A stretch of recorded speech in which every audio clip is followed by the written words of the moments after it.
बिस्मिल्लाहिर्रहमानिर्रहीम। मिस्र की तारीख का एक ऐसा बदतरीन इंसान जो फिरौन से ज्यादा जाबिर और जालिम और बदबख्त इंसान था, और इसी बदबख्त इंसान की वजह से फिरौन अल्लाह तबारक व तआला की वाहिदनियत पर ईमान ना ला सका और फिरौन काफिर मुशरिक मरा और हमेशा हमेशा के लिए जहन्नमी बन गया। दोस्तों, ज्यादातर लोग ये जानते हैं कि फिरौन मिस्र की तारीख का सबसे बदतरीन इंसान था कि जिसने खुदाई का दावा किया और बनी इसराइल के मुसलमानों का कत्ले आम किया।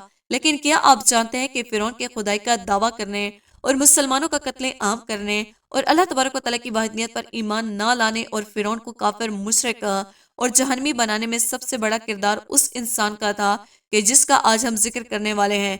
इसी इंसान का जिक्र अल्लाह तबारक व तआला ने कुरान पाक में भी हामान के नाम से किया है। दोस्तों, आज की इस वीडियो में हम आपको बताएंगे कि फिरौन का सबसे खास दोस्त और फिरौन का सबसे खास वजीर हामान कौन था, और फिरौन और हामान की मुलाकात कैसे हुई, और हामान ने फिरौन के हाथों बनी इसराइल के मुसलमानों पर कैसे कैसे जुल्म सितम करवाए, और बिला आखिर हामान फिरौन को कैसे ले डूबा, और कैसे फिरौन इसकी वजह से काफिर मुशरिक मरा और हमेशा हमेशा के लिए जहन्नमी बन गया। दोस्तों, इन तमाम तर सवालात के जवाबात आज की इस वीडियो में हम आपको बताएंगे।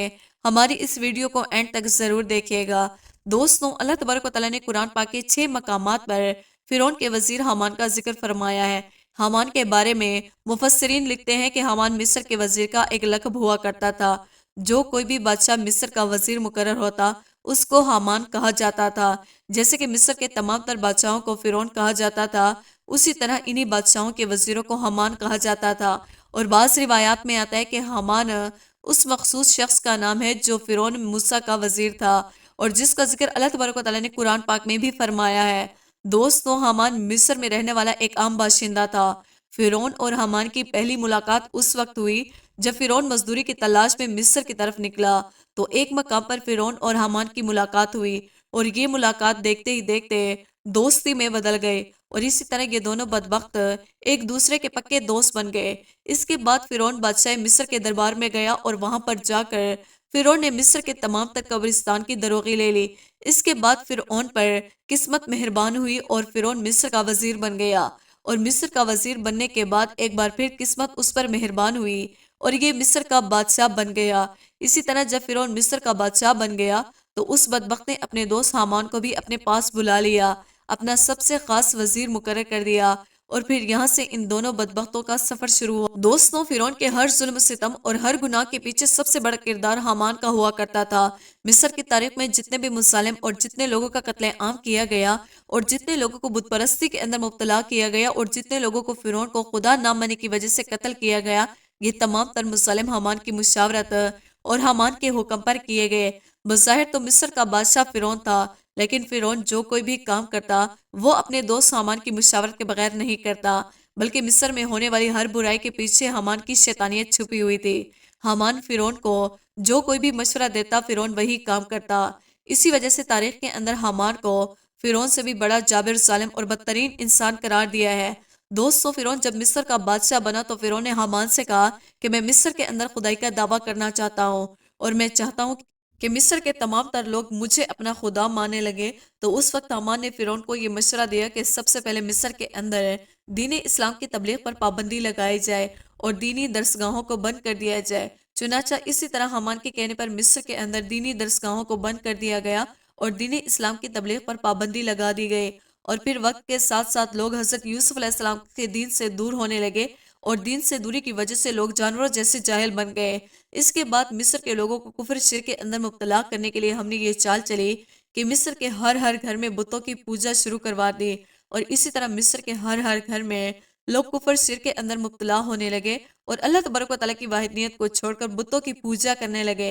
इसके बाद जब फिरौन और हामान ने देखा कि मिस्र के तमाम तर लोग अल्लाह तबारक व तआला की ज़ात को भूल चुके हैं और अल्लाह तबारक व तआला की वाहिदनियत को छोड़कर बुत परस्ती के अंदर मुब्तला हो चुके हैं, तो उस वक्त हामान ने फिरौन को ये मशवरा दिया कि अब मिस्र के तमाम तर लोगों को एक जगह पर इकट्ठा किया जाए और उनके सामने खुदाई का दावा किया जाए और उनको सीधा करने का हुक्म दिया जाए। चुनाचे फिरौन ने ऐसा ही किया।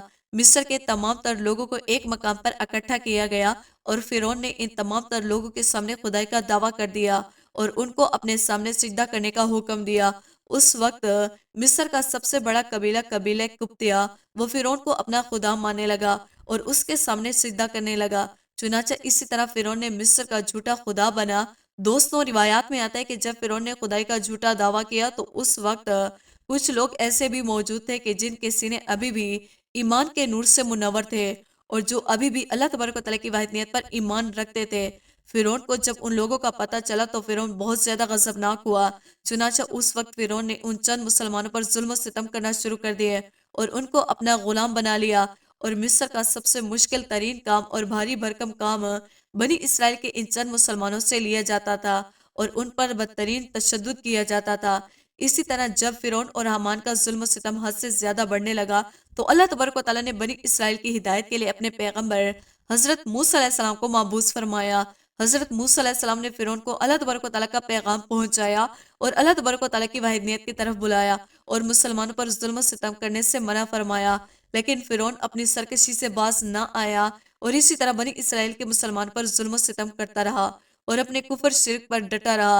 रिवायात में आता है कि एक मरतबा हजरत मूसा अलैहिस्सलाम फिरौन के पास तशरीफ लाए और फिरौन से कहने लगे कि ए फिरौन, अगर तू अल्लाह तबारक व तआला की वाहिदनियत पर ईमान ले तो इसकी वजह से तेरी आखिरत तो बेहतर हो ही जाएगी, लेकिन अल्लाह तबारक व तआला दुनिया के अंदर तुझे 4 तरह के इनामात अता फरमाएगा।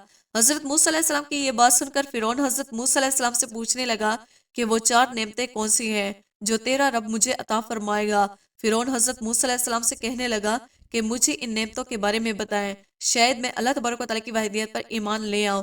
चुनाचा हजरत मूसा अलैहिस्सलाम ने अल्लाह तबारक व तआला के हुक्म से फिरौन को ये बताया कि अगर तू अल्लाह तबारक व तआला की वाहिदनियत पर ईमान ले आए तो अल्लाह तबारक व तआला की पहली नेमत तुझे ये अता फरमाएगा कि तू हमेशा तंदुरुस्त रहेगा और तू कभी बीमार ना होगा। और दूसरी नेमत अल्लाह तबारक व तआला तुझे ये अता फरमाएगा कि अभी तू एक मुल्क का बादशाह है। अगर तू अल्लाह तबारक व तआला की वाहिदनियत पर ईमान ले आए और अल्लाह तबारक व तआला तुझे 2 ममालिक की बादशाहत अता फरमाएगा। इस ममालिक की बादशाहत तो तुझे अल्लाह तबारक व तआला की नाफरमानी करने के बावजूद मिली, तो सोच, अगर तू अल्लाह तबारक व तआला की फर्मा बरदारी करेगा तो अल्लाह तबारक व तआला तुझे क्या क्या अता फरमाएगा। और अगर तू अल्लाह तबारक व तआला की वाहिदनियत पर ईमान ले आए तो अल्लाह तबारक व तआला तुझे दुनियावी नेमतों के साथ साथ जन्नत के अंदर भी जगह अता फरमाएगा। फिरौन ने जब हजरत मूसा अलैहिस्सलाम की ये बात सुनी तो फिरौन हजरत मूसा अलैहिस्सलाम की बातों से बहुत ज्यादा मुतासिर हुआ। फिरौन ने जब हजरत मूसा अलैहिस्सलाम की ये बातें सुनी तो फिरौन हजरत मूसा अलैहिस्सलाम से कहने लगा कि पहले मैं अपनी बीवी से मशवरा करूंगा। इसके बाद फिरौन घर गया और अपनी बीवी हजरत आसिया रज़ी अल्लाह तआला अन्हा से जाकर कहने लगा कि हजरत मूसा अलैहिस्सलाम ने फरमाया कि अगर मैं अल्लाह तबारक व तआला की वाहिदनियत पर ईमान ले आऊं तो अल्लाह तबारक व तआला मुझे फलां फलां नेमतों से नवाजेगा। ये बात सुनकर हजरत आसिया रज़ी अल्लाह तआला अन्हा बहुत खुश हुई और फिरौन से कहने लगी कि ए फिरौन, अल्लाह तबारक व तआला की इन नेमतों पर तू अपनी जान को कुर्बान कर दे और अल्लाह तबारक व तआला की वाहिदनियत पर ईमान ले आ।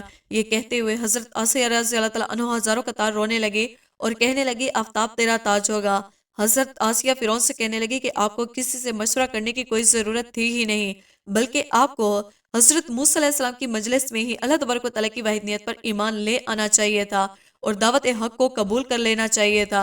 चुनाचा हजरत आसिया की ये बात सुनकर फिरौन हजरत आसिया से कहने लगा कि मैं एक बार फिर अपने वजीर हामान से भी मशवरा करना चाहूंगा। तो हजरत आसिया फिरौन से कहने लगे कि हामान से मशवरा करने की कोई ज़रूरत नहीं, क्योंकि वो इस बात का अहल नहीं। लेकिन चूंकि हामान फिरौन का सबसे करीबी दोस्त था और सबसे खास वजीर था, लिहाजा फिरौन मशवरा करने के गर्ज से हामान के पास गया और सारा माजरा हामान को बताया। और फिरौन हामान से पूछने लगा कि अब मुझे क्या करना चाहिए। हामान ने जैसे ही फिरौन की यह बात सुनी तो वो गुस्से से लाल पीला हो गया और ज़ारों कतार रोने लगा और अपने गिरेबान को फाड़ने लगा। और हामान ने अपने दस्तार को उठाकर जमीन पर मारा और शोलो गल करने लगा और रोते हुए फिरौन से कहने लगा कि हजरत मूसा अलैहिस्सलाम ने आपकी शान में माज़ल्ला ये गुस्ताखी कैसे की। आपकी शान तो ये है कि तमाम कायनात आपकी वजह से चलती है और मशरक से लेकर मगरब तक हर चीज आपके ताबे है और दुनिया के तमाम बड़े बड़े बादशाह आपके दरबार में सिजदे रेज होते हैं। फिरौन का वजीर हामान फिरौन से कहने लगा कि हजरत मूसा अलैहिस्सलाम ने आपकी तौहीन की है, आप अल्लाह तबारक व तआला की वाहिदनियत पर ईमान ले आए, जबकि पूरी दुनिया कायनात आपको सिजदा करती है और आप पूरी दुनिया के रब हैं। इसी तरह हामान फिरौन को भड़काने लगा और आप हजरत मूसा अलैहिस्सलाम की बात मानकर एक अदना गुलाम बनना चाहते हैं और खुदा से इंसान बनना चाहते हैं, जबकि ये आपकी बहुत बड़ी तौहीन है। अगर आपने इस्लाम कबूल करना है तो इससे पहले मुझे मार डालें ताकि मैं अपनी जिंदगी में आपकी ये तौहीन अपनी आंखों से ना देख सकूं। چنانچہ اسی طرح حامان فرعون کو غرور و تکبر کا جھوٹا لالچ دے کر ورغلانے لگا اور دعوت حق کو قبول کرنے سے منع کرنے لگا۔ چنانچہ فرعون نے جب حامان کی یہ بات سنی تو فرعون غرور و تکبر میں آ گیا، غرور و تکبر کے اندر آ کر خود کو خدا سمجھنے لگا اور دعوت حق کو قبول کرنے سے انکار کر دیا۔ اور اسی طرح فرعون نے حامان کی باتوں میں آ کر دعوت حق کو قبول کرنے سے انکار کر دیا اور اللہ تبارک و تعالیٰ کی وحدانیت کا انکار کر دیا۔ اور اسی طرح فرعون حامان کی وجہ سے ہمیشہ ہمیشہ کے لیے اللہ تبارک و تعالیٰ کی بارگاہ میں مردود ہو گیا اور جہنمی قرار پایا۔